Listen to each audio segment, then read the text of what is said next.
Now moving towards our next question, question number 7th. Look, a solid consists of a right circular cone. एक solid जो है, it is an important question. It gets repeated a lot of times.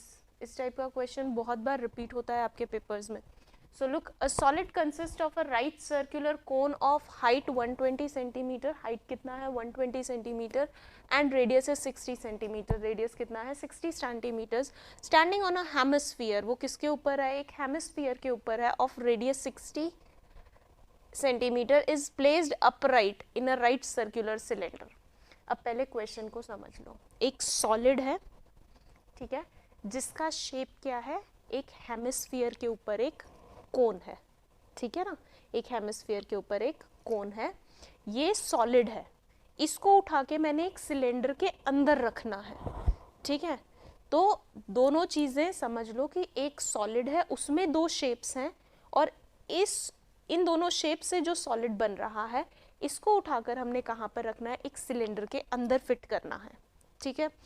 और वो cylinder already किससे भरा हुआ है? पानी से भरा हुआ है. तो काफ़ी सारा पानी बाहर निकल जाएगा. जितना वॉल्यूम, वही लेड शॉट्स वाला क्वेश्चन, जितना वॉल्यूम हम ऐड कर रहे हैं सॉलिड का, उतना ही वॉल्यूम ऑफ वाटर बाहर चला जाएगा. हमने इस बार निकालना है कि कितना वॉल्यूम ऑफ वाटर रिमेनिंग है, उसमें कितना बच गया. Okay, so it's a simple question. देखिए, सबसे पहले हम स्टार्ट करते हैं मेकिंग अ सिलेंडर. सिलेंडर बनाने से, ओके, ऑलराइट. इससे भी कभी कभी ठंड में सर्दी जुकाम हो जाता है. So this is my cylinder. Alright, इस सिलेंडर के लिए देखो, सबसे पहले हम सिलेंडर के लिए डायमेंशंस देख लेते हैं. Placed upright in a right circular cylinder full of water that touches it's bottom. Find the volume if the radius of cylinder is 60 centimetre. Radius cylinder की कितना है? Radius is 60 centimetre. सिलेंडर के लिए अभी हम बात कर रहे हैं, ठीक है. And height is 180 centimetre. और हाइट हमारी कितनी है? It is 180 centimetre. ऑलराइट, ये चीज़ें आ गई हमको कि हमारा सिलेंडर हमारा फिक्स हो गया. अब इसके अंदर जो हमने सॉलिड रखा है, ये पहले पूरा पानी से भरा हुआ है. अभी इसमें हमने एक सॉलिड को रखना है. उस सॉलिड का जो शेप है वो क्या है? Having a right circular cone of height 120.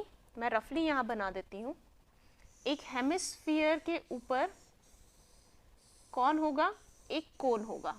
इस कोन का हाइट कितना है? 120 सेंटीमीटर है. एंड इसका जो रेडियस है इट इज 60 सेंटीमीटर्स.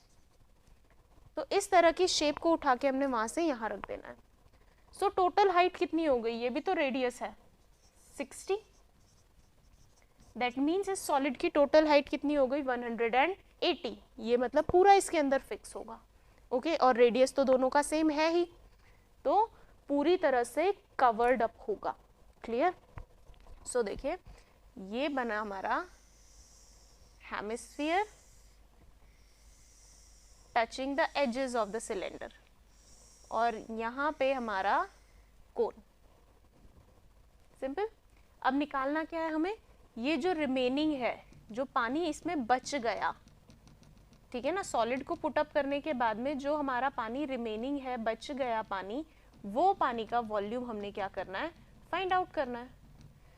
तो हमारे पास में कंसेप्ट हमने क्या अप्लाई करना है? हमने कंसेप्ट अप्लाई करना है दैट आपका जो वॉल्यूम है, किसका? वॉल्यूम ऑफ रिमेनिंग वाटर, वो किसके इक्वल होगा? वॉल्यूम ऑफ सिलेंडर में से वॉल्यूम ऑफ सॉलिड को सब्ट्रैक्ट कर दीजिए. सिलेंडर में जितना आपने वॉल्यूम ऐड किया उसको सब्ट्रैक्ट कर दीजिए. It's a very simple thing, ठीक है. सो हम अभी पहले डायमेंशंस लिख लेते हैं, और डायमेंशन से पहले हम यहाँ लिख लेते हैं. ये रेडियस भी कितना है? Radius is 60 centimetres. और ये जो हाइट है कोन का, इसको हम कैपिटल एच से लिख रहे हैं. इट इज 120 सेंटीमीटर, सिर्फ कोन के लिए, ठीक है. Now moving towards our question. यहाँ पे हमारे पास तीन शेप्स हैं. First is cylinder. After the cylinder it is cone, और फिर कौन है आपका स्फीयर। ठीक है, सो देखिए सिलेंडर के लिए रेडियस इज 60 सेंटीमीटर, कोन के लिए भी रेडियस 60 है, तो हम उसको तीनों को r से ही लिख रहे हैं, और स्फीयर के लिए भी हेमिस्फीयर के लिए भी रेडियस कितना है 60 centimetre. Okay, now height of cylinder h से हमने लिखा है 180 सेंटीमीटर्स, और इसका हाइट हमने कैपिटल H से लिखा है 120 सेंटीमीटर्स। इसके लिए हाइट होता ही नहीं है हेमिस्फीयर के लिए। Okay, so now what we need to find out, अब हमें फाइंड आउट क्या करना है, वॉल्यूम ऑफ रिमेनिंग वाटर, कि उसमें पानी कितना रह गया। तो वॉल्यूम ऑफ वाटर लेफ्ट किसके इक्वल होगा, it would be equal to volume of cylinder, cylinder में जितना पानी था उसमें से ही सब्ट्रैक्ट हुआ, तो volume of cylinder minus volume of solid, ठीक है। अब हमें वॉल्यूम ऑफ सॉलिड नहीं पता है, तो हमें वॉल्यूम ऑफ सॉलिड को पहले फाइंड आउट करना पड़ेगा कि ये हमारा वॉल्यूम ऑफ सॉलिड है।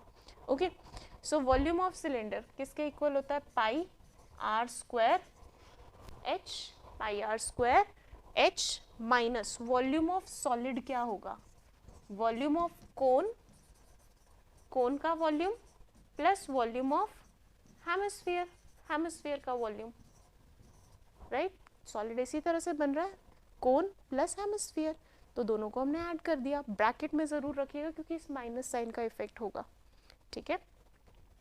Now pi r square h minus volume of cone, it is 1/3 pi r square capital h, क्योंकि कोन का हाइट मैंने कैपिटल एच से लिखा है।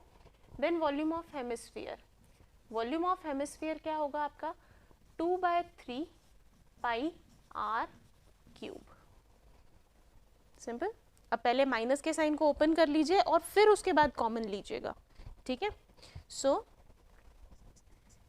Pi r square h minus 1/3 pi r square capital H minus 2/3 pi r cube. अब देखिए pi common है, r square common है, so pi r square it is small h minus 1/3 capital H minus 2/3 R, clear. अब हमने value put करनी है और सिर्फ कैलकुलेशन करना है। सो देखिए it's 22/7, radius is equal to 60, so 60 multiply 60, H height it is 180, so 180 minus 1/3 into capital H it is 120, height of cone कितना है 120, then minus 2/3 small r हमारे पास कितना है again 60।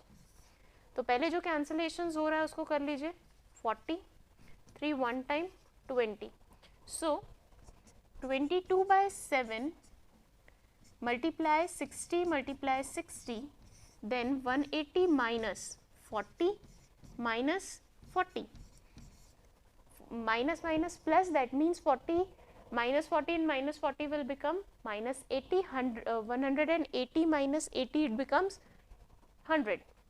Okay, so 22/7 multiply 3600 multiply 100, ठीक है। तो 36 की मल्टीप्लिकेशन 22 के साथ कर लीजिए, 36 2 टाइम्स इज 72 तो 792, so it becomes 792 and 4 times 0 upon 7 centimetre cube of water is remaining. आप डिवाइड कर सकते हैं and you can find out the answer in decimals. Okay, so this is your result.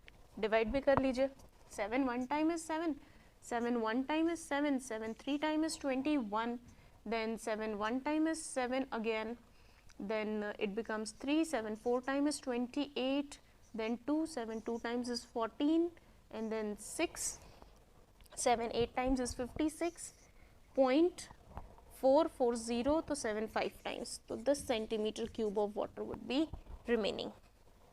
Okay, so with this the question is ended and we'll move towards the last question.